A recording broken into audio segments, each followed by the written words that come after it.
Hello everyone. Hi. My name is Marcus. I'm Saskia. This is Saskia, and we are just about to start filming for our new project, which we named last night, and we're going to be calling it At One Studio. And I just wanted to put the camera on and check in first before we embark on this journey, and maybe have a little bit of a chat, talk about us, what we're going to do, our vision for this project, and yeah, I don't know, just get some feelings out. How are you feeling? Like, we're just about to start filming. You're going to be in front of the camera more today, so how are you feeling? It's exciting, definitely very exciting. It's also a little bit daunting because we've got a lot to do, a lot of ideas and a lot to get through. But yeah, I think we've just got to take it day by day, step by step, and just build it up slowly and see where it takes us, see what happens. Yeah, and we probably should actually explain what this project is, because we haven't yet. That'd be useful. I'm feeling the same. I'm feeling like a bit nervous, but excited. But I just hope that everything goes well. But essentially, At One Studio is going to be our online fitness, wellness, yoga platform, I guess. It's an online studio, and our plan is to film yoga classes, Pilates classes, fitness classes, meditation, breath work, and anything else we can think of and cram in there. We've got a range of abilities and skills between us, so we probably should talk about that as well. So just to quickly tell people who you are and what sort of skills you have, what qualifications you have, and what you're going to be bringing to At One Studio. Yeah, so if you don't know me already, I have been a teacher for 3 years now, and it's now my full-time job. So I do it 6 days a week, do kind of 3-4 classes a day, and they range from group classes with lots of different people to one-to-one or one-to-two private sessions. In terms of my training, so I did my initial 200-hour teacher training 3 years ago, and since then I've kind of just been building on that. So I've done a couple of advanced trainings, I've done an assists course, an assist training, so that means that obviously in a real life class it doesn't really apply to online, but I have more of an idea of how to physically support people by just assisting them in certain ways, certain postures to help them deepen their practice. I've done trainings in breathwork as well, so I'm a breathwork therapist. I've done yin yoga, a few different types of yoga, Pilates, obviously Marcus mentioned we're going to have some Pilates on. Also have a background in fitness and personal training, so we might do some fitness stuff at some point too. And most recently I've qualified as a yoga therapist. So that's essentially using yoga and Ayurveda, which is essentially the sister science to yoga, to help manage and prevent lifestyle disease. So whether that is everyday stress and anxiety to kind of potentially more complex illnesses like heart conditions, diabetes, asthma, that kind of thing. I think that's pretty much it. So I've got just over 700 hours of training behind me, but I still feel like there's so much to learn, constantly learning. I'll never learn it all, but I'm excited to share what I do know with you and kind of bring you on the journey with me or with us. I should have gone first because my resume is significantly shorter than Saskia's. But I'm also a yoga teacher, breathwork coach as well, and I know some stuff about video. So that's how we've kind of come together and put this project together. My day job is as a paramedic, so I've worked as a paramedic for 6 years. So I've got a decent understanding of the human body and anatomy and physiology, and I enjoyed that job. I still am a paramedic, I still work full-time as a paramedic, but I wanted to delve more into kind of a holistic health space, and that's kind of how I got into yoga and why I decided to become a yoga teacher. And I love it, I absolutely love it, and this is just another way that we can share something that we both love doing with anyone who wants to jump on board, anyone who's been to our classes before and want to support us when we potentially move to the other side of the world or to another location, or if you live anywhere else in the world and are interested in doing some of our classes online. We're going to be making as much content as we can and have regular updates, like regular uploads on this platform. That's the plan at this point. Potentially have some live classes as well. But yeah, this is day one. This is day one at One Studio.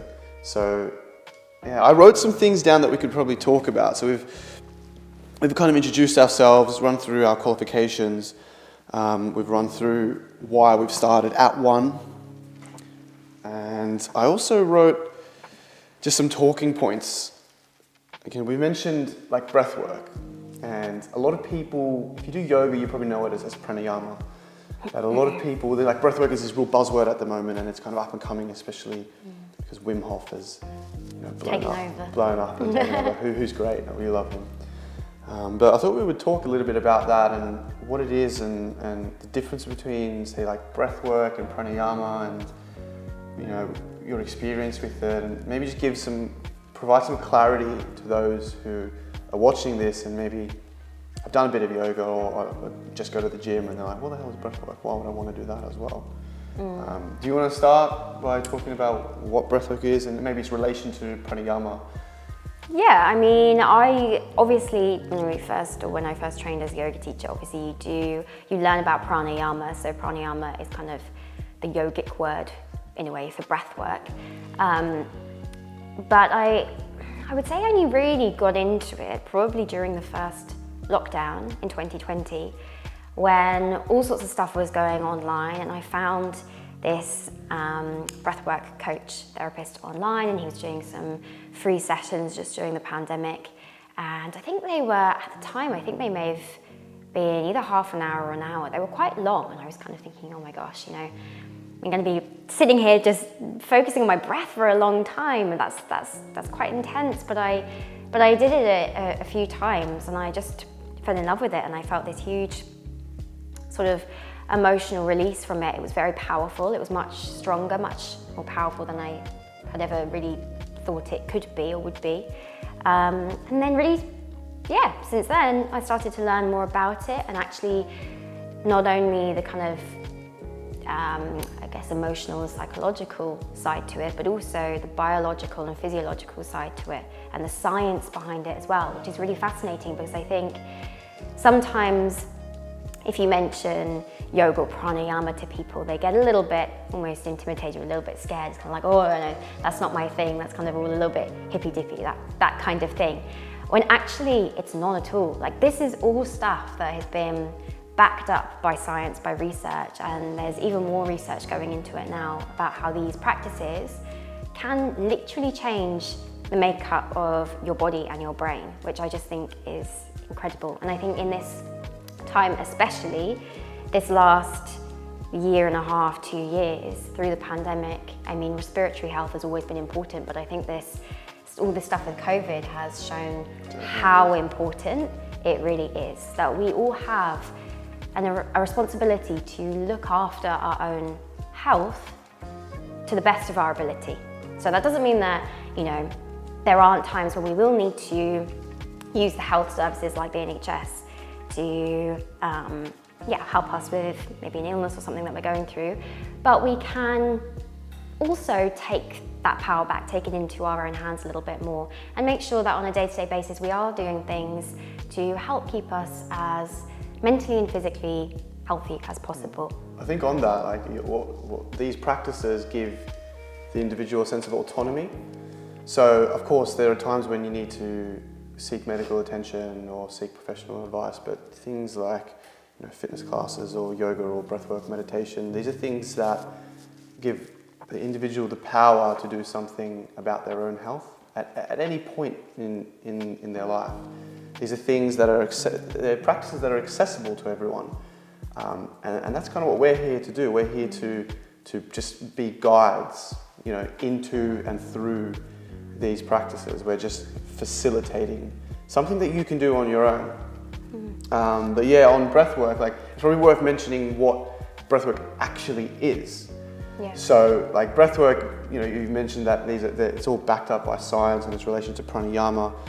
But breathwork is, albeit it's a new term, relatively new term, I think, where it's only just kind of come to the forefront. It's only just become kind of popular, yeah. It's the same as pranayama, really, and these are practices that have been going on for what, thousands of years?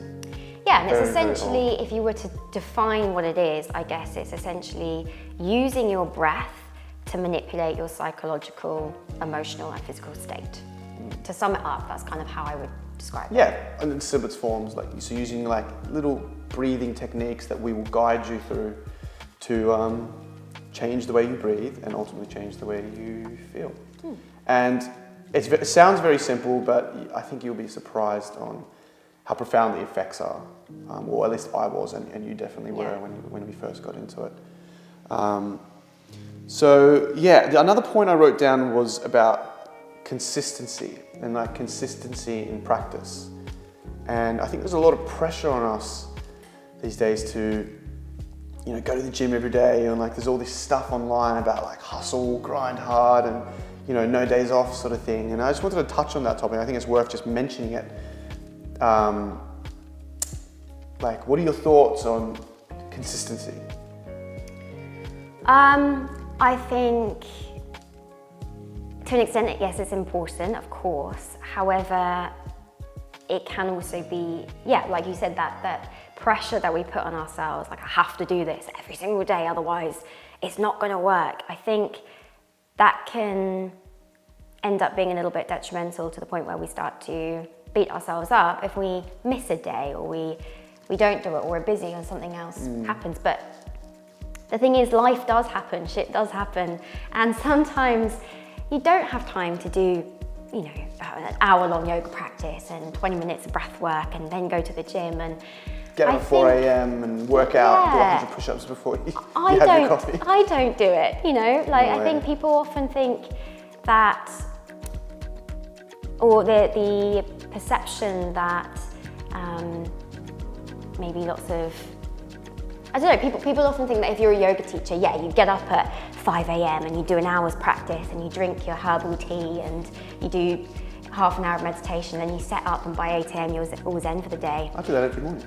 We're not like that, and I think, and that's great if you are, and that is awesome, and I definitely take elements of that, but I'm still human, you know, and I think that's really what I want and you want as well, I think, is this platform to be human, like not all these crazy yoga postures that not everyone's going to be able to do. You know, if I'm sure there are going to be a few things that we're going to make mistakes in our classes. 100%. We might trip up on our words and that kind of thing. And of course, we want it to be professional and good quality for you guys. But at the same time, we want to come across as personable and human and create, more of a kind of community feel. So I've kind of gone on a tangent, but yeah, I think what I'm trying to say is that, you know, we're not perfect, just do your best with it. You know, if you can start to incorporate little bits of movement, a little bit of breath work, maybe some meditation into your life, then it's better than nothing. Yeah. So consistency doesn't mean every day. It just means regular, and it depends on what metric you're using to define regular. But we're going to be providing resources to maybe make it easier to have a little bit more consistency in your practice. So we will have classes that will be short, long, and some classes that are maybe more instructional, so that way you can practice a little bit of breath work or meditation or yoga, whatever, in a couple of minutes, or just in a moment throughout your day-to-day life. So I think it's an important point to just touch on. That's why I wrote consistency down, and that's where my page ends. So I don't have any more talking points. I kind of jotted those down late last night, but we're going to start filming now. So wish us luck. Yeah, wish us luck, and you'll see the product, the end product. Yeah, we'll see you in the first class. Yeah. Cheers, guys.